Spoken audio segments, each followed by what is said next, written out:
$150 for this show match, man. This guy invests very, very heavily into the scene, man. We are so lucky to have people like Some Drunk Canadian. I don't even want to list everybody, right? Because you get into listing, you forget somebody, and it's a problem. But yeah, we're loading up into Ascension to Ire. And yeah, I'm freaking super thankful to, one, just to have somebody like Some Drunk Canadian organizing stuff, taking money out of his own pocket, and just saying, you know what, I'm going to put this on. I think it'd be hype if we have these two ladder titans, ladder legends even. I don't even think you call them ladder heroes. They're ladder legends, ladies and gentlemen. And, you know, let's throw them in a show match. Let's guarantee some money, right? Let's let them make some money on a Saturday morning playing some StarCraft, right? Some Drunk Canadian, a true god, supporting Nina, supporting Meomaika, who is currently extractor tricking his way to another pool.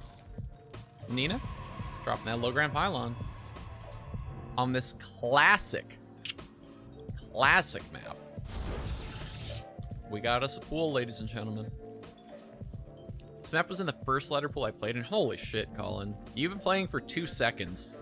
You're so much better than me. Oh, feels bad. Feels bad. Please tell me, though, Colin, that you have way more games played than me, at least. Although I may have been playing longer. Please tell me that you have played thousands more games than me. Oh, you played in Brood War. I see. Okay, I feel better. I feel better. How much Brood War did you play, then, to have made that switch that late? 8,400 games. Okay, I feel like I've got, like, maybe 2K, if that. I probably have more like 1K. So Nina dropping the Expo. She does see what's going on here. It's not like a surprise here to Nina that this is early pool. So she knows like the rush distance of the map. She feels comfortable with taking the Nexus at this timing. Played since 2010 because your brothers played. Wait, how did you play since 2010 and this was in the first ladder pool you played? This map isn't that old. You played Brood War since 2010. I got it. Matt played in actual StarCraft 1 prior to Brood War. Damn, that's a real OG right there. All right, so the probe gonna get chased past this crystal. Ooh, shiny. Got a couple of lings on the map here. Nina gonna have a Zealot in the wall. Adept almost on her way out. Gonna close that wall off with a Stargate. Warp Gate gonna be on the way shortly, I am certain. As Nina does hit that, she actually opts for another Adept prior to the Warp Gate. So gonna be 2 Adept before Warp Gate here for Nina. Speed on the way for Meomaika, and a 3rd base already down. So this is kind of the macro pool, right? Early macro pool. Kind of, actually almost ridiculously popular, right? Like almost everybody kind of favoring these macro pools lately.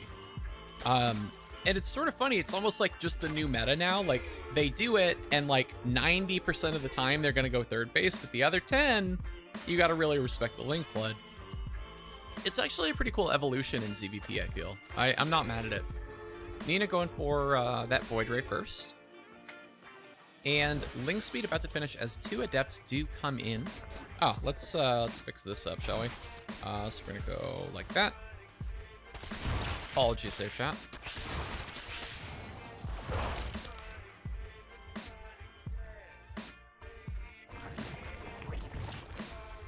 So let's see, layer on the way here from Meomaika. We've got a Spore in 1 base only, kind of interesting. Void Ray crystalling its way past this crystal. And a little bit of a Ling counterattack here. 1 Adept will shoo these away, though. And Oracle second with a Robo to follow for the next tech choice. 1 Overlord gonna fall here to this Void Ray, and I don't know how much deeper Nina will push in with that Void, as there are Queens to defend the main here. Layer just about done for Meomaika. And how much are we gonna drone here as Zerg? Okay, we're going to be going for Aspire. Only 2 on gas here, which might come back to bite Meomaika, actually. The Muta's obviously very gas hungry. Oh, this Spore going to get popped here. Yeah? I mean, it's going to take a lot of energy to do it. Cancel? Yeah. A cancel and a remake. And that is going to be a lot of energy milked out of that poor Oracle here by Meomaika. Heads up play to you, Meo. Although the Void Ray catching an angle as the Queens were a little bit AFK at the third base, shooing away that Oracle. So, yeah, I mean, they can't be everywhere, man.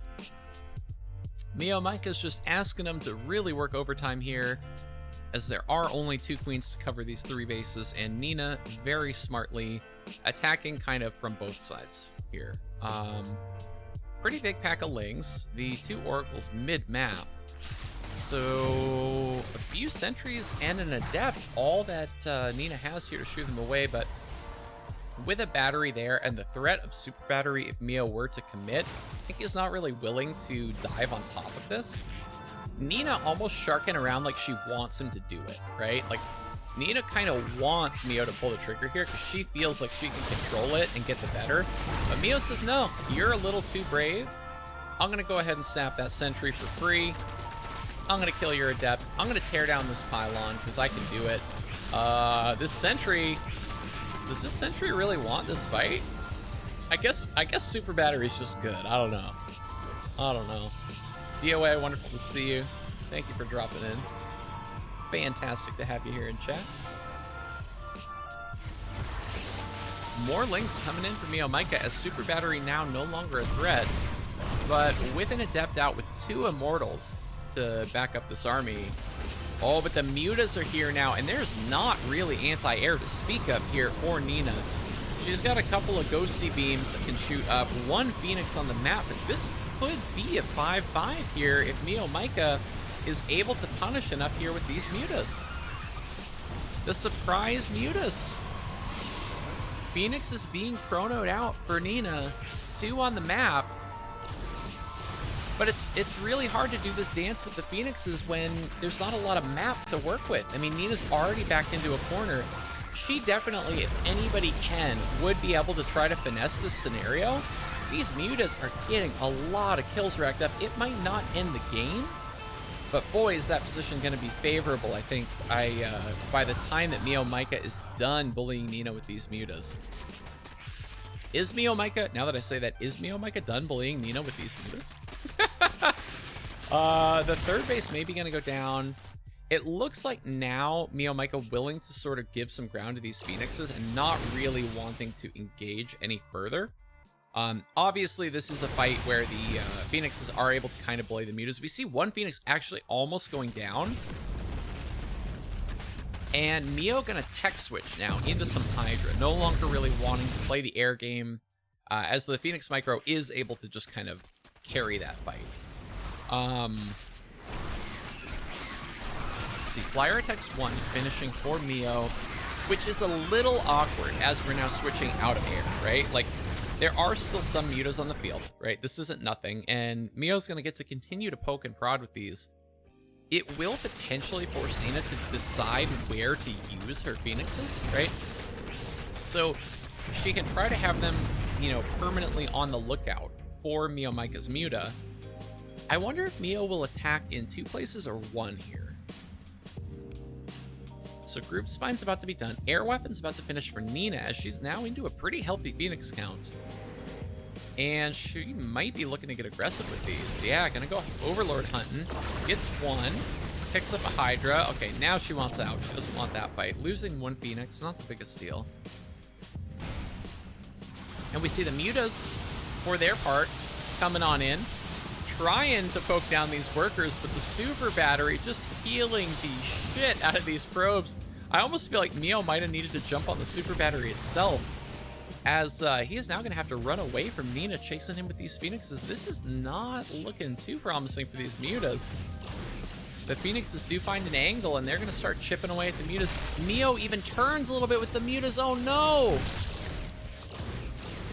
The Phoenix is gaining even more ground here. Yeah, this is just death for these Mutas. They're going to try to trade, but Nina Gonna tear them down, losing only one Phoenix. Absolutely brutal. Meanwhile, Hydras are jammed into the front here. Nina with Super Battery on cooldown. A couple of Immortals with a little bit of Gateway to buffer. And Nina's depowered, ladies and gentlemen. This base gonna finish unless Nina cancels. Mio gonna pull back. Actually catching some of this army out. Will that Immortal go down? It does. The Phoenix's commit here. Does Meomaika have enough? He does! Ladies and gentlemen, 5 to 5, $75 per player. You can't write it any more elegantly than that. I told you, chat, when it was 5 to 3, I told you that map score is not indicative of how even this show match has been. We are even 5 to 5. There was $100 on the line, plus 25 a piece guaranteed in participation money. And they split that $100 map prize pool 50-50, $50 a piece.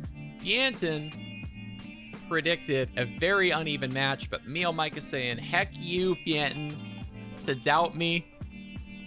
Get wrecked. Get wrecked. Boom, wonderful to see you. Dang, Boom, I feel like I streamed, rated you, went to bed, woke up, streamed, and here you are. You're on the same schedule as me, Boom, just straight, steady grinding. You love to see it.